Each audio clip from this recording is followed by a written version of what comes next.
어느 날 새벽, 경찰이 동료 경찰을 살해하는 사건이 벌어집니다. 오늘 소개해드릴 작품은 미국에서 가장 많은 추리 단편 소설을 쓴 작가로 꼽히는 에드워드 D. 호크의 광란의 순간이라는 작품이고요. 이 작가가 쓴 작품 중에서 가장 사랑받은 시리즈 중 하나인 레오폴드 경감이 등장을 합니다. 레오폴드 경감 시리즈 중 광란의 순간 들어보시죠.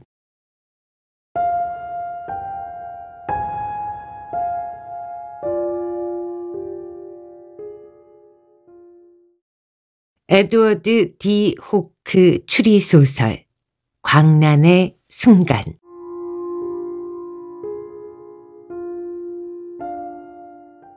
내리던 비는 그쳤지만 밤 공기는 여전히 8월의 열기로 후텁지근했다. 레오폴드는 창가에 파자마를 입고 서서 소리만 요란하고 더운 바람을 내뿜고 있는 에어컨을 욕했다. 아마도 도시 저편에 불이 난 것 같았다. 그는 멀리서 울리는 사이렌 소리를 들으며 불난 곳이 어디쯤인지 알고자 했다. 아마도 밀로드 쇼핑센터쯤이 아닐까 생각했다. 그는 잠시 낮은 구름에 불길이 반사되어 그 일대가 붉게 비치는 것을 바라보고 있었다. 그러다 다시 침대에 누워 잠을 청하려고 하는데 전화벨이 울렸다. 레오폴드 경감이요. 경감님, 빨리 오셔야겠습니다. 상대는 플래처였다. 흥분으로 목소리가 크게 들렸다. 왜 그래? 화재 때문이야? 행크 슐츠가 완전히 미쳤습니다. 방금 사무실에서 4사람을 쐈어요. 뭐라고? 내가 당장 갈게. 지금은 모든 게 통제됐나? 예, 제가 행크를 쐈습니다. 다른 방법이 없었습니다. 알았네.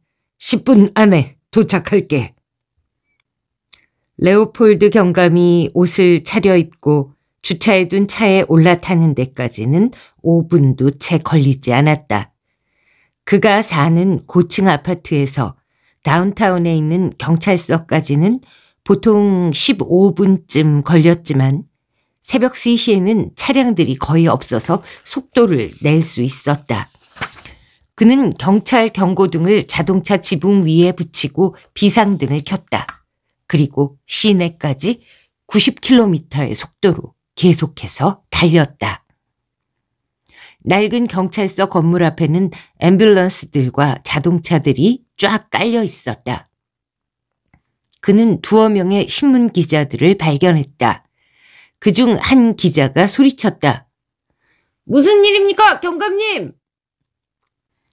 레오폴드는 그가 누군지 알았지만 무시했다. 지금으로선 자신도 무슨 일인지 전혀 짐작하지 못하고 있었으니까. 총을 쏘았다는 행크 슐츠는 경찰 생활 9년의 베테랑으로 일반적인 순찰 업무 외에도 여러 가지 비밀 업무를 수행하고 있었다. 비록 그가 레오폴드의 강력반에서 직접 근무한 적은 없지만 레오폴드는 행크 슐츠를 잘 알고 있었다. 길 비켜! 흰 코트를 입은 사람들이 들것을 들고 고함쳤다. 레오폴드는 옆으로 물러섰다. 행크 슐츠가 정신을 잃고 들것에 누워 있었다. 레오폴드는 2층으로 급히 뛰어 올라갔다.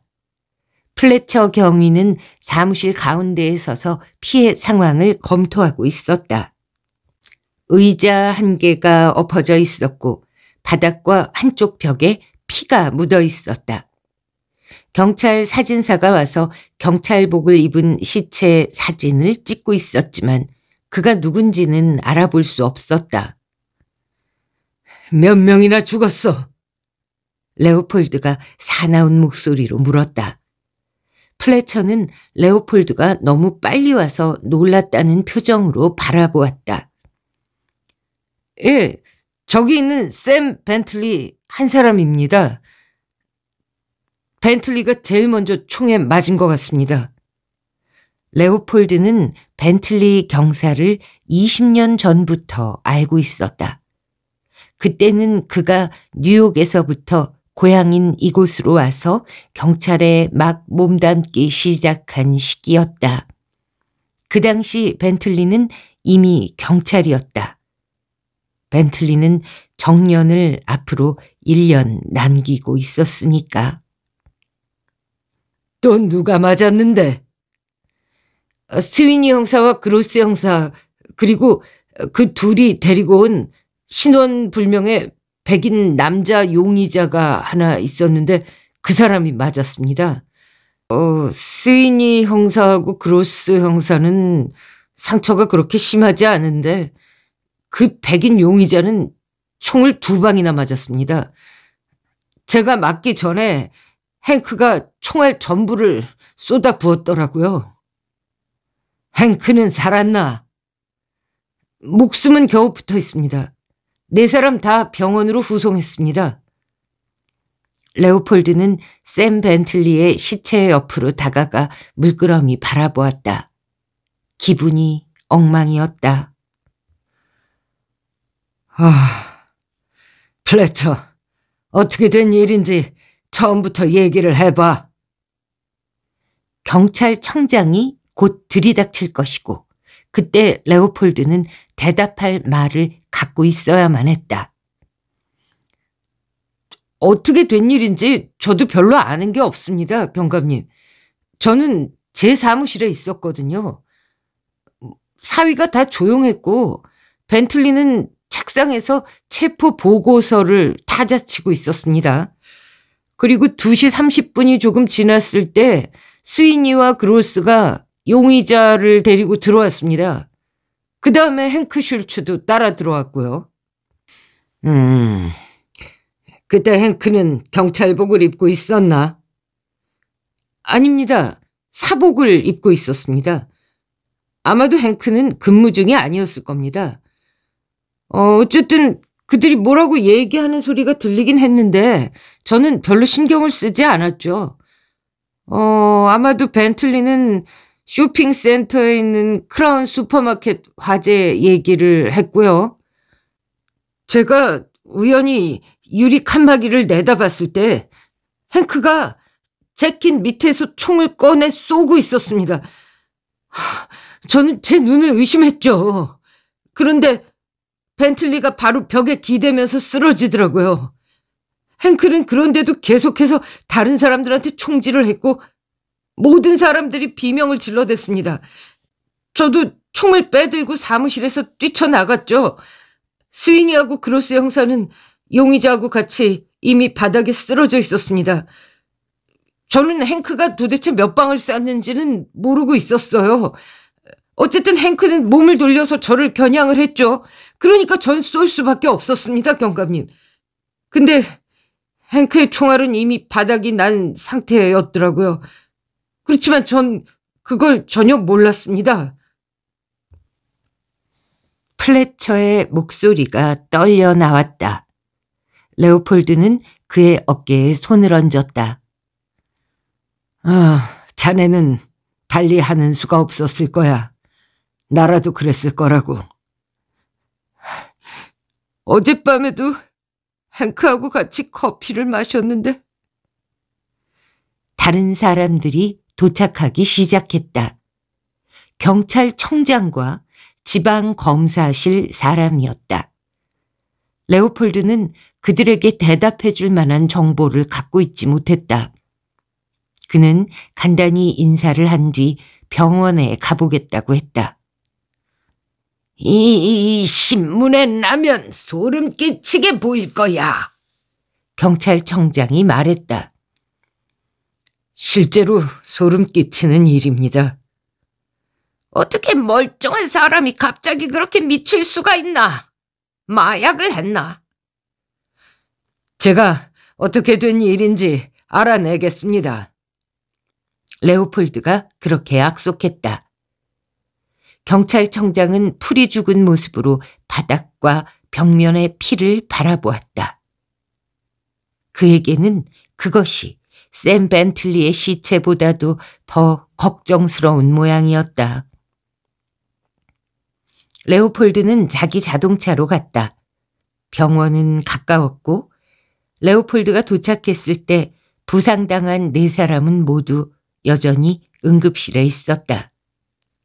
밀튼 스위니 형사를 치료하고 있는 라이스라는 의사를 만났다. 인턴도 같이 서 있었다.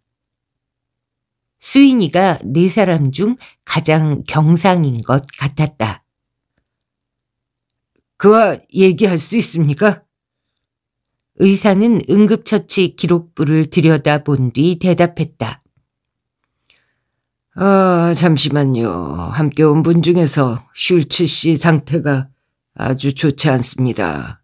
지금 수술을 준비 중입니다. 다른 경찰관인 그로스 씨는 복부에 총상을 입었지만 괜찮을 것 같습니다. 그리고 여자는 혼수 상태지만요. 여자라니? 나도 몰라요. 신원이 확인되지는 않았는데 그 여자 남장을 하고 있었습니다. 그 여자도 경찰에서 다른 사람들과 같이 온 사람이란 말입니까? 그래요. 처음에는 여잔 줄 몰랐습니다. 젊은 여자예요. 30도 안 됐을 겁니다. 의사는 양해를 구한 뒤 칸막이로 다시 들어갔고 레오폴드는 할 일 없이 밖에서 왔다 갔다 했다. 어쩌면 스위니가 도와줄 수 있을지도 모른다는 생각이 들었다. 제발 그렇기를 바랐다. 잠시 후 의사가 나와서 레오폴드에게 손짓을 했다. 스위니 씨하고 잠깐 얘기 나누시죠. 근데 딱 5분 동안입니다. 그 이상은 안 됩니다. 출혈이 많아서 몸이 아직도 약한 상태입니다. 레오폴드는 고개를 끄덕이고 흰 커튼을 젖히고 들어갔다. 기분은 어때, 스위니? 스위니는 약간 일그러진 미소를 지었다. 죽지는 않을 것 같습니다. 다른 사람들은 어때요? 크로스는 괜찮다네. 샘 벤틀리는 죽었어. 제기랄. 이런 식으로 그 소식을 전해서 미안하네. 슐츠는 어떻게 됐습니까? 다리에 총을 맞고 정신을 잃어서요. 그 후에 일어난 일은 모르겠습니다. 플래터가 가슴을 쐈어. 지금 수술실에 들어가 있네. 도대체 헨크가 왜 그런 짓을 했죠? 레오폴드는 한숨을 쉬었다. 이런.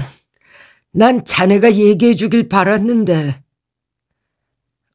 우리가 용의자를 데리고 들어갔을 때 벤틀리는 화재 얘기를 하고 있었어요. 그때 갑자기 헨크 슐츠가 어깨 총집에서 권총을 빼면서 나타났습니다. 그가 무슨 말을 하던가? 아무 말도요. 아무 말도 안 한 것 같아요. 벤틀리가 총을 잡으려고 손을 뻗쳤던 것 같고요. 슐츠는 벤틀리를 먼저 쏘고 다음 우리를 향해서 계속해서 방아쇠를 당겼습니다. 저는 다리에 총을 맞고 쓰러졌고요. 자네가 데리고 온 용의자는 어떻게 된 거야?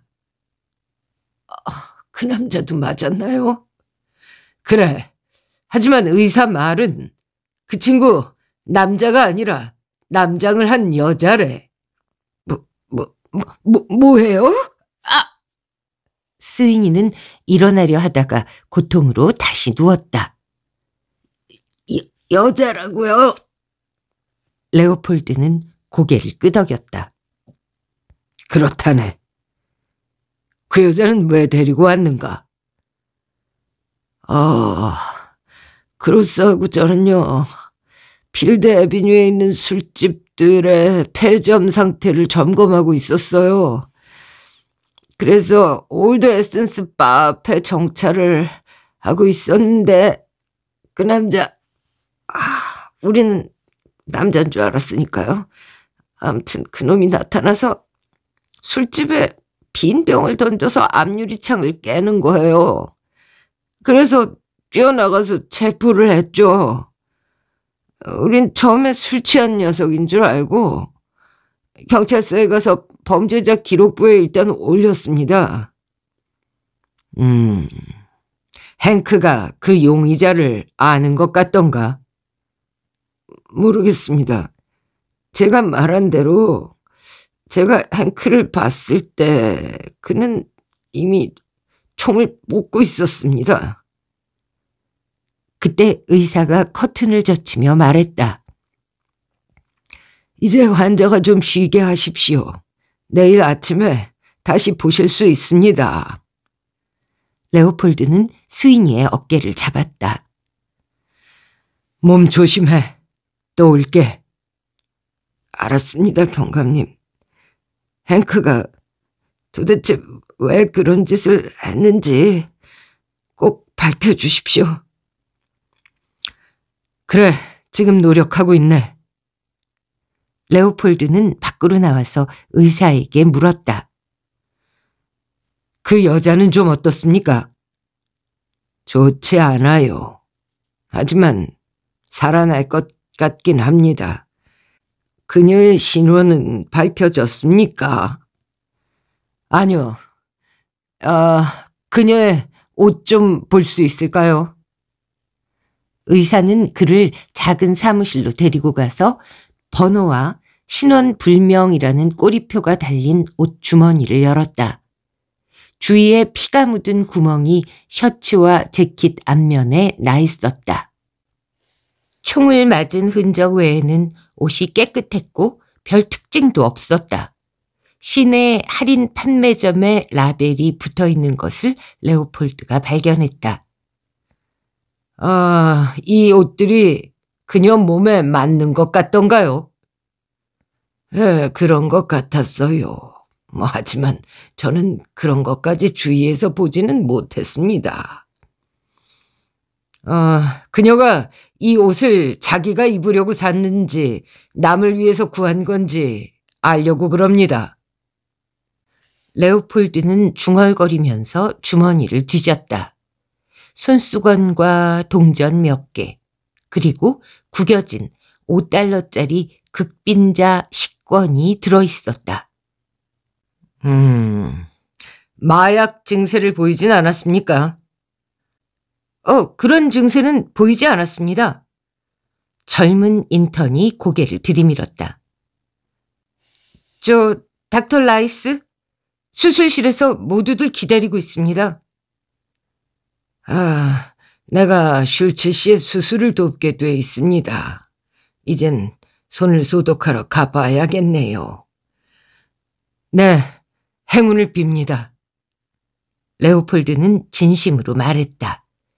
그는 행크 슐츠를 실은 침대가 지나갈 때까지 복도에서 기다렸다.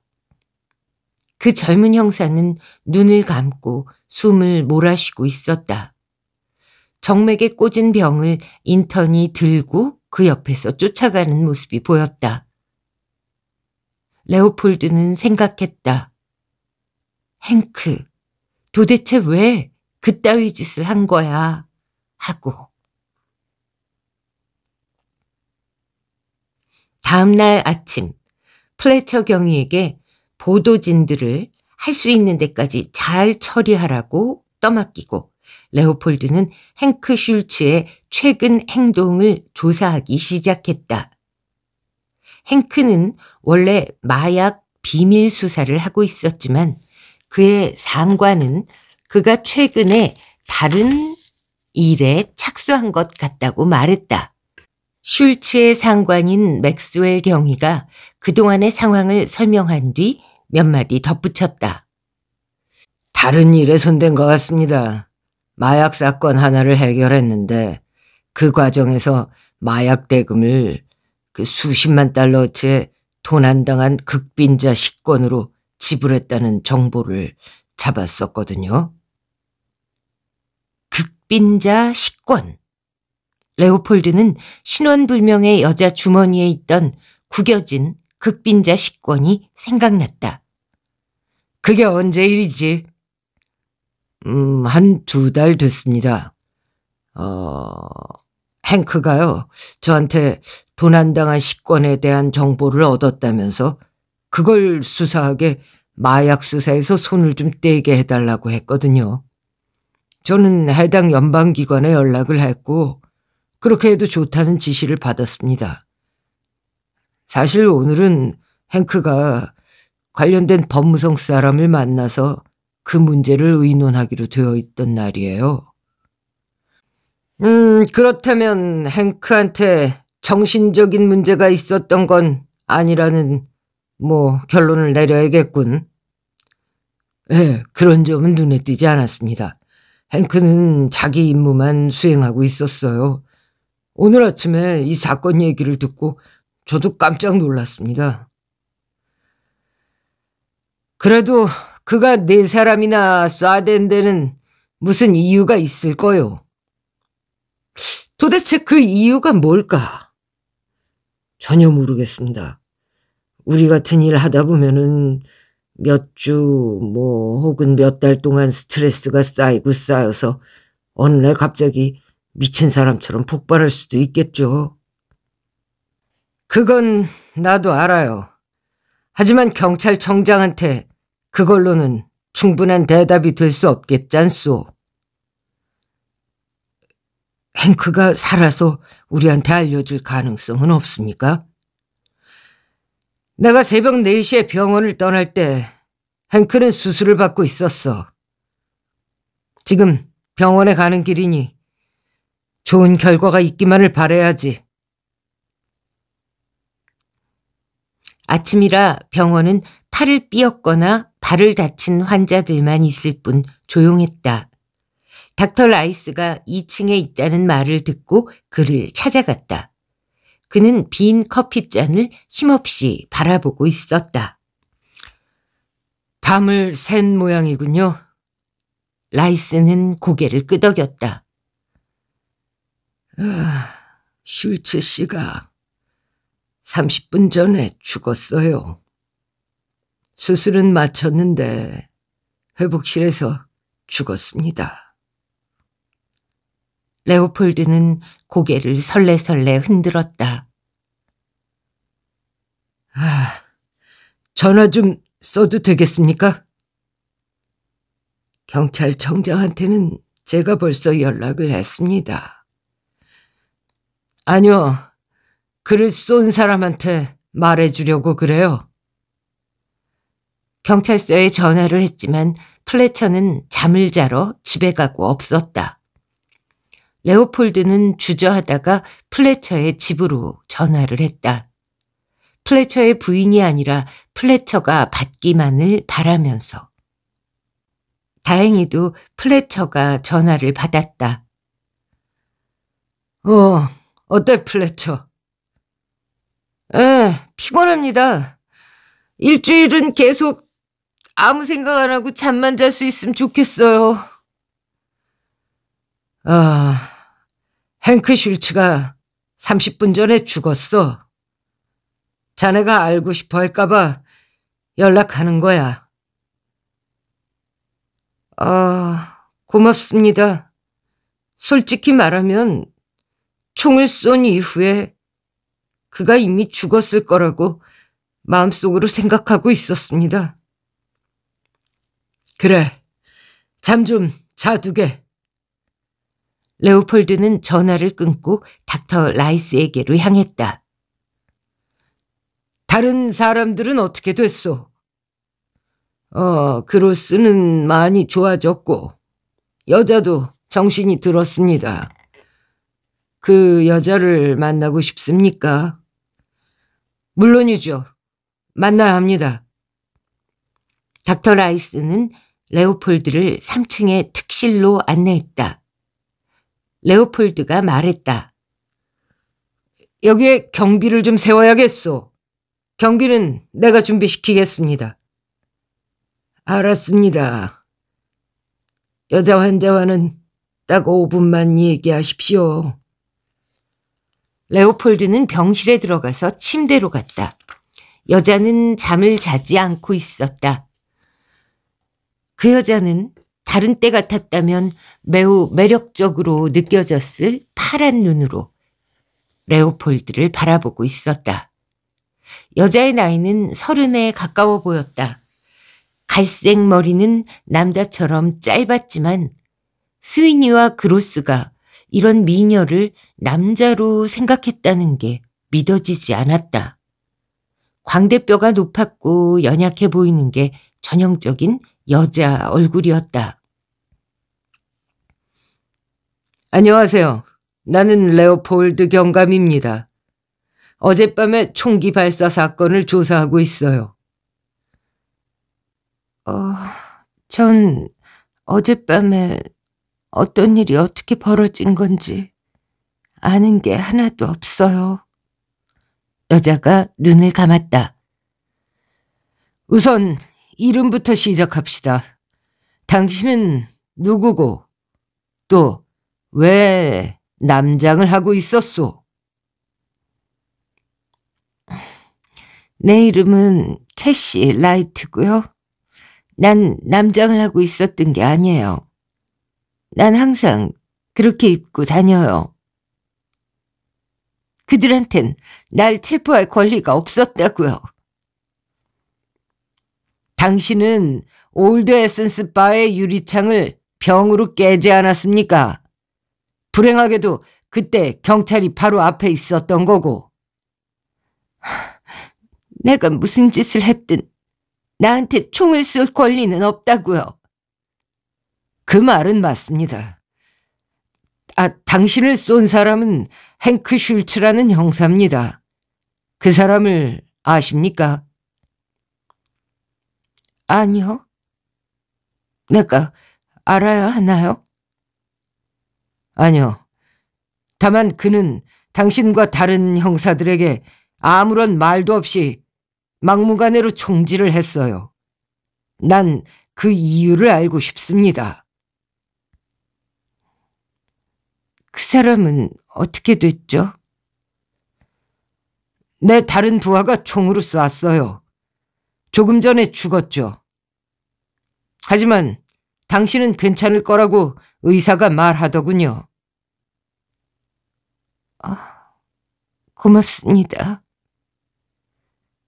대답하는 그녀의 눈에 이슬이 맺혔다.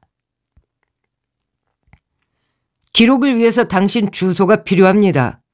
당신이 저지른 일은 걱정할 필요는 없다고 봅니다. 상황이 상황이니만큼 고발도 취소될 겁니다.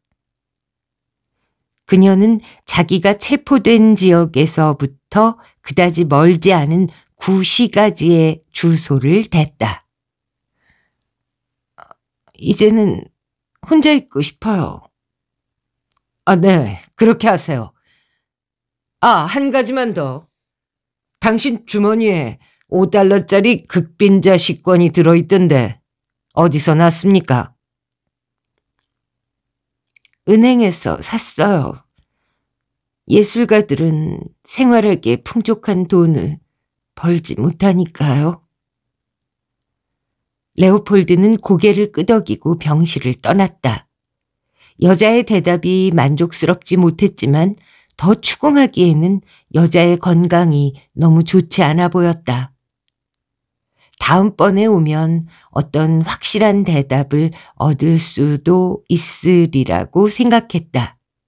예를 들면 행크 슐츠가 죽었다는 말을 듣고 왜 울려고 했는지에 대한 대답 같은 것을. 어빙 그로스 형사는 중년으로 몸무게는 꽤 많이 나갔고 또 머리카락은 반면 너무 적었다. 그는 스위니보다 중상이었다. 코와 팔에 튜브를 꽂고 누워있는 그는 슐츠의 총알로부터 받은 육체적 고통보다도 마음의 고통이 더 심한 것 같았다. 레오폴드가 낮은 목소리로 말했다. 슐츠는 죽었어. 별로 슬프지 않습니다. 그는 이상한 녀석이었어요. 어떤 면으로? 모든 사람을 의심했어요. 몇 년 전에 자기 부인이 바람 피우는 현장을 잡아서 이혼한 뒤로는 모든 사람들이 자기를 해치려 한다고 의심하는 것 같았거든요.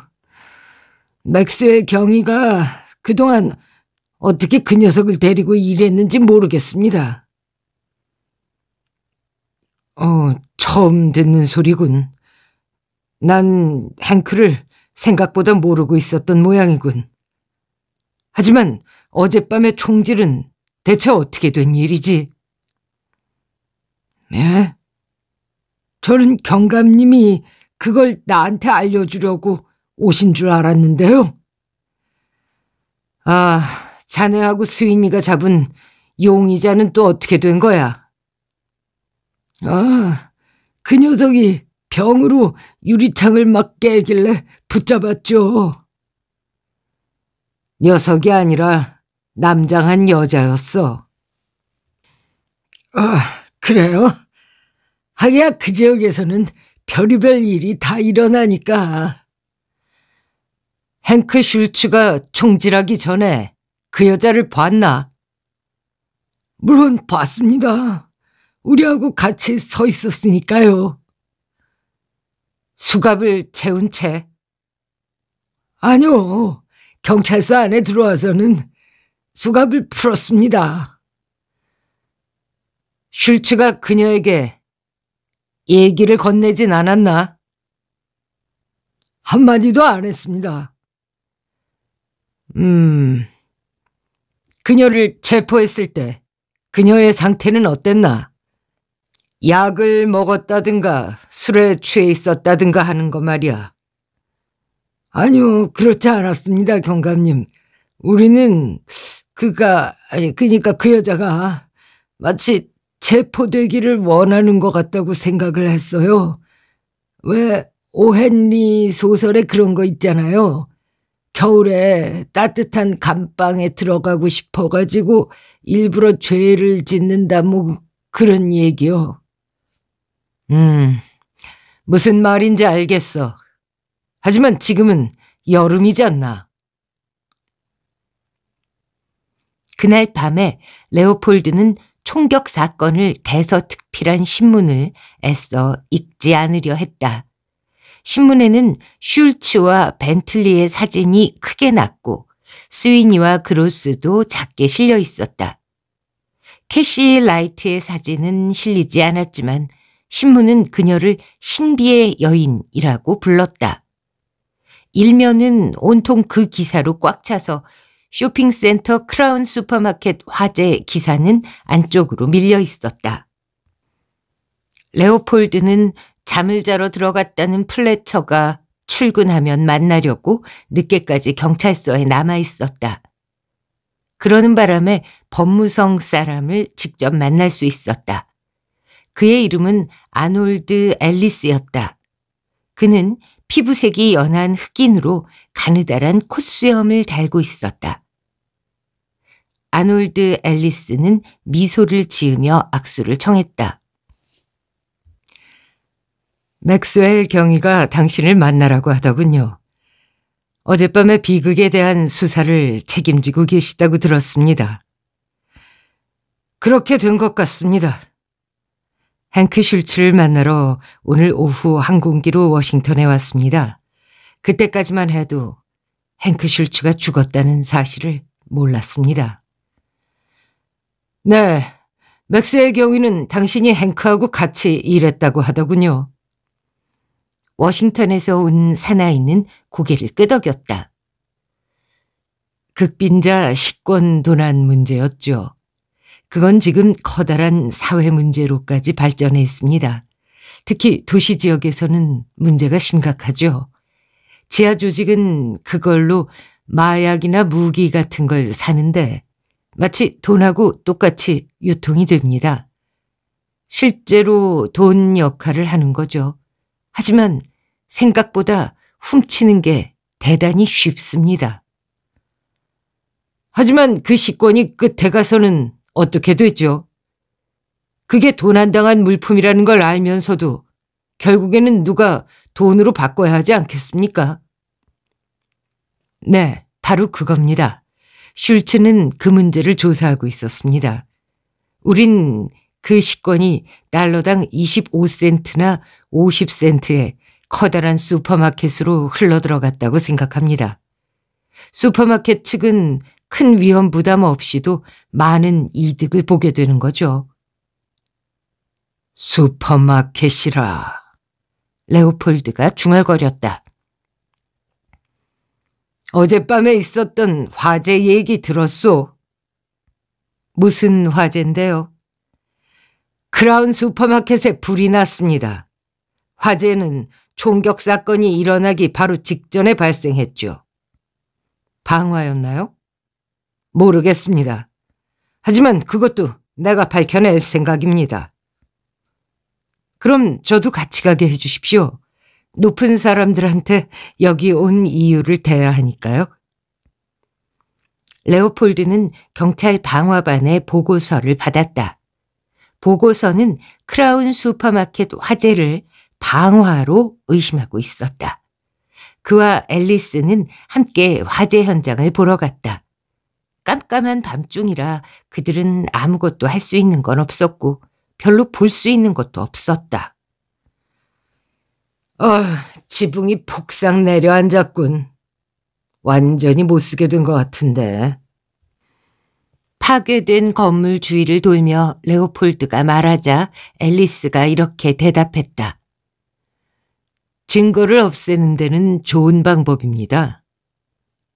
증거라뇨? 무슨 증거를 말하는 겁니까? 10만 달러어치 도난당한 식권 말입니다. 지난달에 우리 식권 배급처가 도난을 당했지만 신문에는 감추고 있었죠.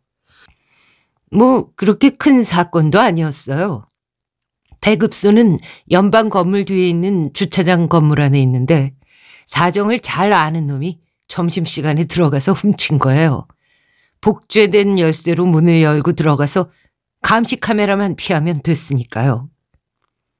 그 말을 듣고 레오폴드는 휘파람을 낮게 불었다. 오, 슐츠가 그 일을 조사하고 있었습니까? 앨리스는 고개를 끄덕였다. 그의 정보원이 식권이 지방 슈퍼마켓을 통해 환전된다는 정보를 줬다고 하더군요. 그래서 저는 지역 주민의 수입에 대비한 환전 상황에 대해서 컴퓨터 그래픽을 만들어 봤죠. 그랬더니 여기에 있는 크라운 슈퍼마켓이 지나치게 많은 환전을 했었다는 결과가 나왔습니다. 사실은 그래서 오늘 슐츠를 만나러 여기에 온 겁니다. 최근에 도난당한 식권이 크라운 슈퍼에 있을 가능성이 높아서 내일쯤 습격하려고 했죠. 난 슐츠한테 내일은 수색영장을 떼야 할지도 모른다고 전화로 연락을 했었습니다. 레오폴드는 한숨을 내쉬고 불타버린 나무 조각을 발로 걷어찼다.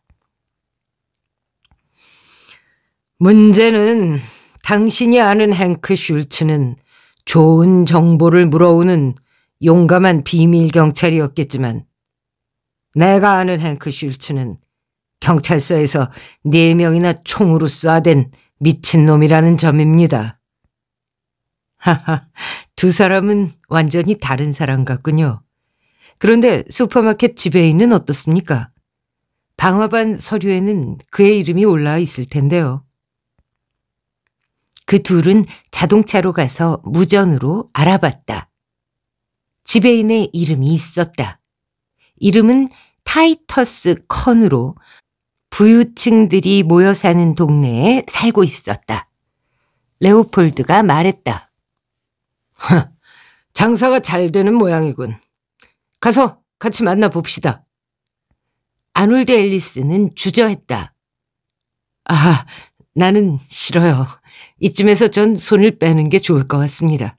알아내는 내용이 있으면 알려주십시오. 레오폴드는 앨리스를 그가 묵는 호텔에 내려주고 혼자서 타이터스 컨을 만나러 갔다. 그가 주소지에 도착했을 때는 밤 11시가 가까웠고 집은 깜깜했다. 아침에 다시 찾아와야겠다고 생각하고 발길을 돌리려는데 마침 택시가 한 대 와서 그 집 앞에 섰다.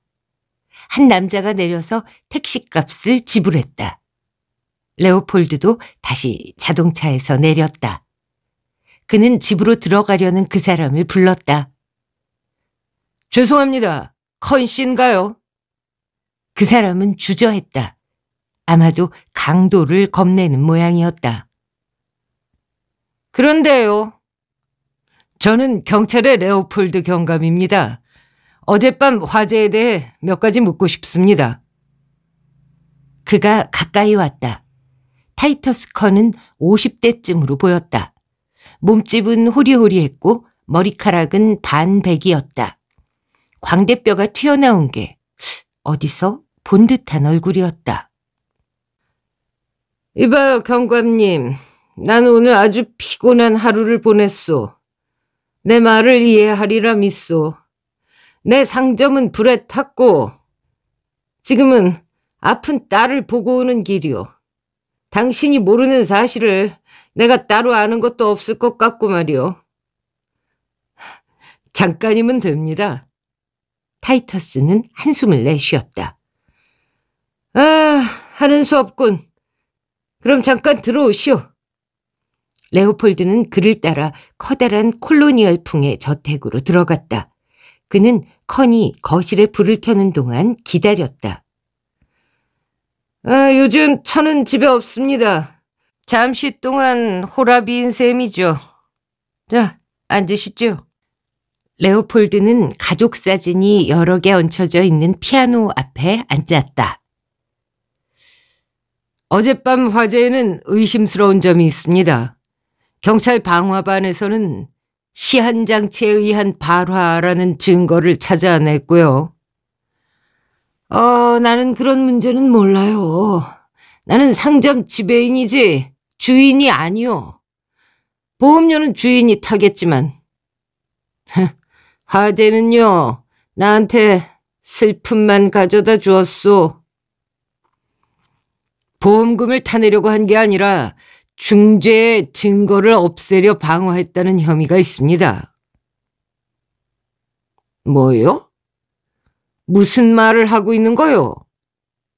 그러나 레오폴드가 미처 대답하기 전에 피아노 위에 있는 가족 사진이 눈에 먼저 들어왔다. 갑자기 타이터스 컨의 얼굴이 왜 눈에 익었는지 알게 되었다. 사진 속의 저 여자는 당신 딸이군요. 당신을 많이 닮았습니다. 아이가 요새 애들처럼 좀 난폭해요. 따님이 아프다고 했나요? 예, 그렇습니다. 병원에 입원해 있겠군요. 내가 그렇게 말했나요? 오늘 당신 딸을 만났습니다. 따님 사진이 실물하고 똑같군요. 따님은 캐시 라이트라는 이름을 쓰고 있었어요. 신문에서는 그녀를 신비의 여인이라고 부르고요. 나는 딸한테 바보짓 그만하고 이제 그만 진실을 말하라고 했소. 갑자기 조각들이 제자리를 찾기 시작했다. 그렇다면 행크 슐츠는 어떻게 된 겁니까, 컨 씨? 어떻게 되다니요? 그놈이 내 딸을 쏘기 전에는 난 이름도 들어보지 못했소. 그리고 당신한테 말하겠는데 그 일로 난 이 시를 고소할 작정이오. 병원에 있는 사람이 당신 딸이라는 건 또 어떻게 알았죠? 딸이 저녁 때 전화를 해서 알았소. 내가 딸이 행방불명됐다고 경찰에 신고할까봐 걱정이 돼서 연락한 모양입니다. 딸도 이 집에 같이 삽니까? 아니요. 딸은 예술가들이 모여있는 아파트에서 살고 있어. 하지만 가끔씩 내 장부 정리를 도와주러 오곤 하지요. 타이터스 커는 의미심장한 눈빛으로 시계를 보았다. 아, 나는 많이 피곤하오. 그리고 딸에 대한 그 질문들이 화재하고 무슨 관계가 있는지도 모르겠소. 화재와 따님에 대한 총질이 관계가 있을지도 모릅니다. 레오폴드는 일어서면서 인사했다. 도와주셔서 감사합니다, 컨씨. 다음 날 아침에 레오폴드는 병원으로 다시 찾아갔다. 마침 닥터 라이스가 그녀를 진료하고 있어서 밖에서 잠시 기다렸다. 의사가 떠나면서 이렇게 말했다. 그녀는 많이 좋아졌소. 하지만 질문을 많이 해서 피로하게 하진 마세요. 레오폴드는 안으로 들어가서 침대 옆에 앉았다. 몸은 어때요? 어제보다는 좋아요. 어젯밤에 아버지하고 만났습니다. 그녀의 얼굴이 굳어졌다. 나는 무슨 말인지. 당신의 신분을 굳이 감출 필요가 없다는 얘기죠. 좋아요. 당신은 내 아버지하고 얘기를 나눴어요. 그게 어쨌다는 거죠? 글쎄요. 당신이 나한테 행크 슐츠에 대해서 할 말이 있다고 생각되는데요. 무슨 소리를 하는 거예요? 행크는 당신을 사무실에서 발견하고 머리가 돌았던 거야. 안 그래? 당신이 남장을 하고 있었지만 당신이라는 걸 바로 알아볼 수 있을 만큼 두 사람은 가까운 사이였어. 행클은 당신이 그때 수갑을 차고 있지 않았기 때문에 체포돼서 들어왔다는 사실을 몰랐지. 그는 당신이 자기를 배반하려고 거기에 온 걸로 알았던 거야. 그는 전처한테 배반당한 경험이 있었거든.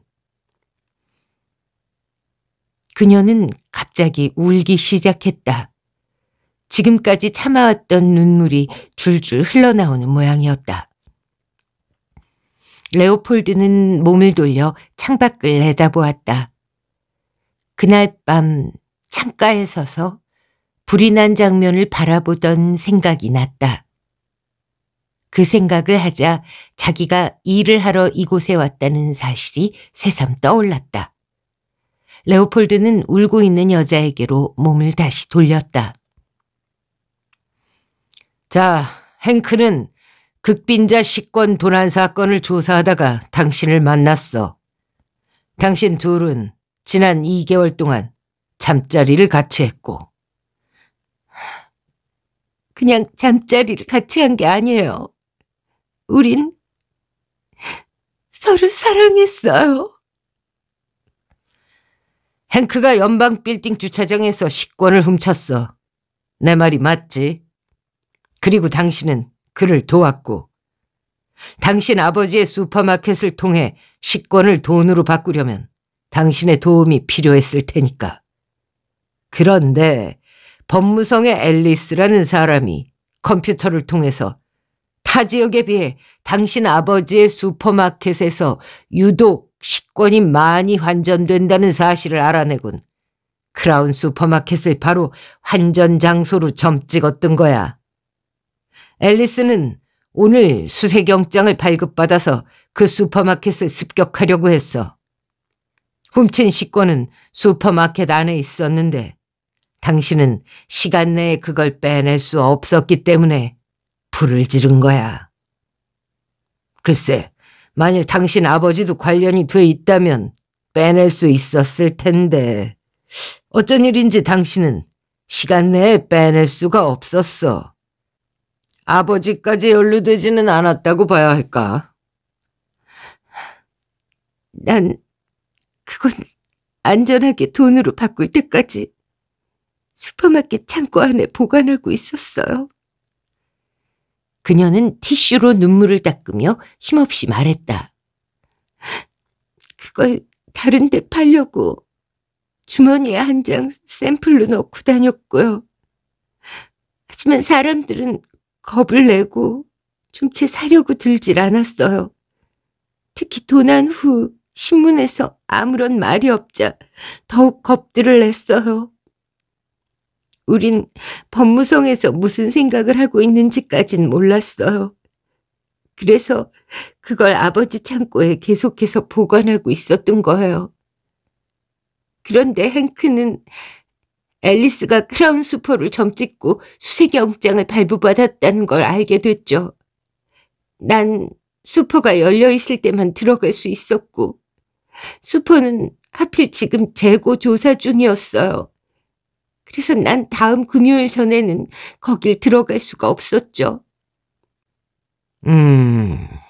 어떻게 아버지도 모르게 여태껏 이 일을 해왔지?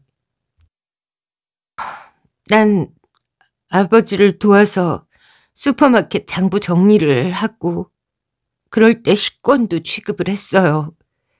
지난 2년 동안 이웃들한테 식권을 사서 슈퍼마켓을 통해 돈으로 바꿔왔죠.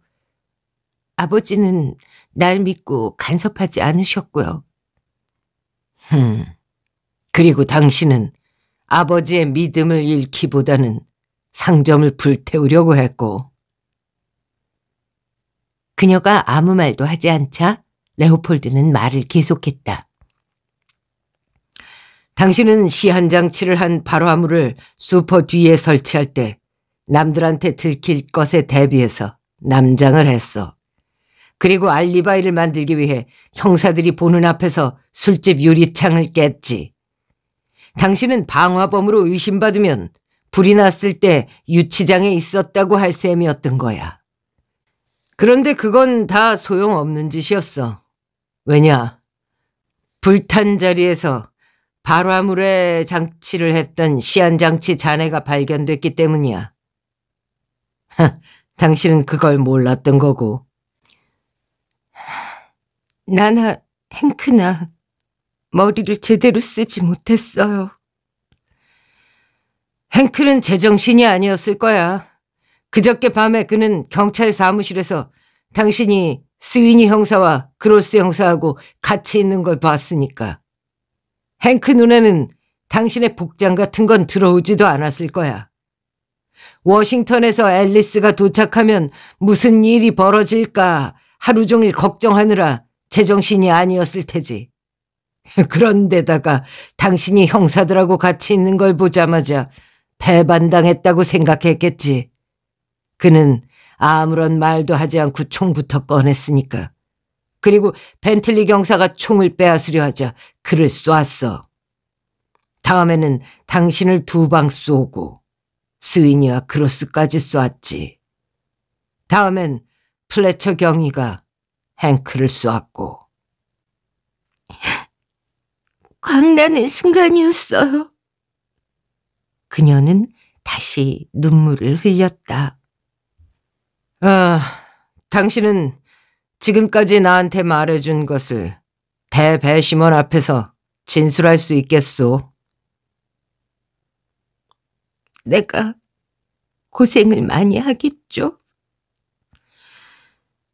뭐 행크 슐츠에 비하면 약과야.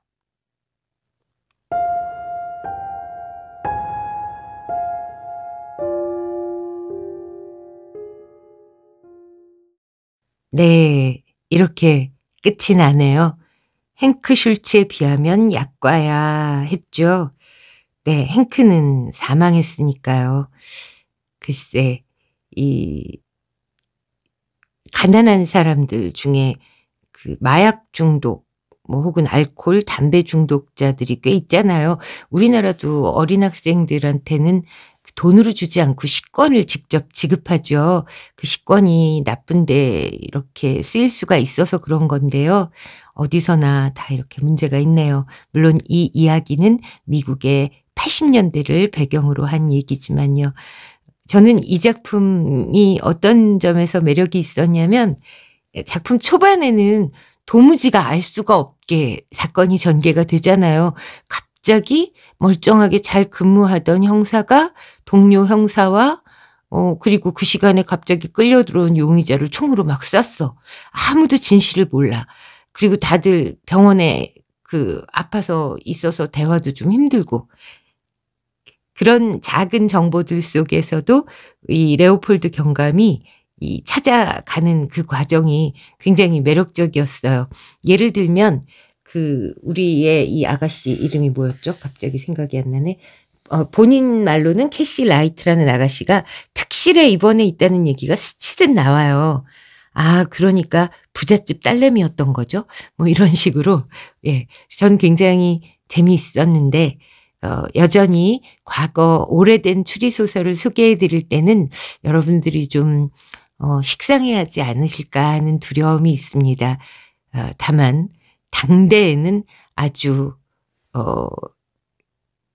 파격적인 새로운 형태의 소설들이었었다라고 강변을 하면서 오늘도 EQMM이 창립 50주년 기념으로 선정한 우수 추리 단편들 중에서 1980년대 작품 소개해 드렸습니다. 마음에 드셨다면 좋아요, 댓글, 알림 설정, 공유 이런 거 부탁드리고요. 또 아직 구독을 혹시 안 하셨다면 구독도 부탁드립니다. 네, 그럼 물러가겠습니다. 감사합니다.